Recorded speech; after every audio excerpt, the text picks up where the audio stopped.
Yeah, I think, if we look at in terms of what equipment you need to remove the grit in the end, ideally, as Simon said, you use the very fine lime. You don't worry about grit. You let the process take care of that downstream in settling tanks or wherever it's going. But if you do need sort of grit removal, the one thing that we have seen in the past is the use of screens to try and screen out the grit. Now, if you think about the chemistry, what do you do when you actually pour lime slurry over a screen? You effectively expose that screen surface area to atmospheric air. And we have found in the past where these screens literally block up within 2 or 3 days. And it's purely because of the limestone buildup, that reaction with carbon dioxide.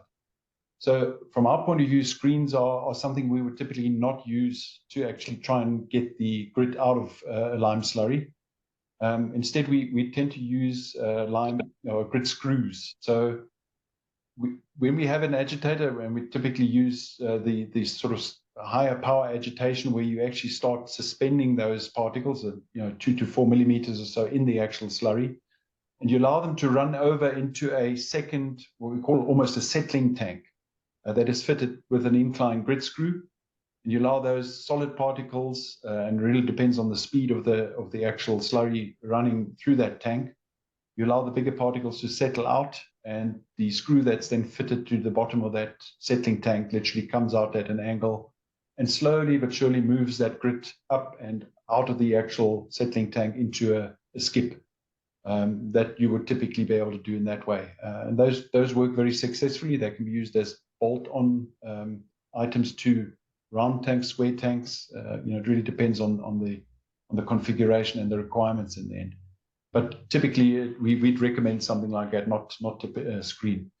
And just we pointed on that, or we alluded to the point of the carbon dioxide. There is obviously the agitation is also very important in terms of the process. So there's a fine line before, in terms of trying to suspend these solid particles. You need quite a bit of vigorous agitation.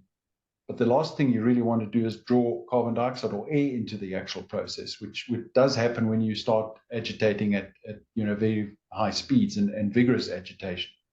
So from a design point of view, you've got to be very careful that you don't do that, because that immediately, again, gives the carbon dioxide contact with your slurry. And in the end, you end up with a slaking tank that has got built up thick walls of limestone. And unfortunately, the only way to get rid of that is either acid, which is dangerous to do from a safety point of view, or you take a jackhammer, where you then have the risk of damaging equipment, damaging agitator blades, the baffle plates in the actual slakers, and obviously the tank itself. So that's just, on the grit side, that's our recommendations: use a grit screw and don't use any screens if you can. Karsten, maybe I can just add there. I remember we had a customer years ago, and he was complaining bitterly about grit, and he was using what we called a ground down slake lime minus 2.35, and so that forms grit as a sort of kind of sand. And he was saying, the grit wasn't being removed and things like that. And so anyway, we went to visit him, and he had that said grit removal screw. But clearly, and the point being, one must, although it's always the sort of poor stepdaughter of any plant, the lime plant, but it does need a little bit of attention and maintenance occasionally. And we noticed the grit removal screw, which I think nominally was meant to be 300, it was probably at about 240 diameter. It had just been worn away over the years. So this thing was turning, but not doing what it was meant to do. It had just been worn away by these fairly aggressive silica grit particles. So for grit removal, you must always, I think, it makes sense to make sure that your equipment is in the state that it should be in. Yeah, no, 100%.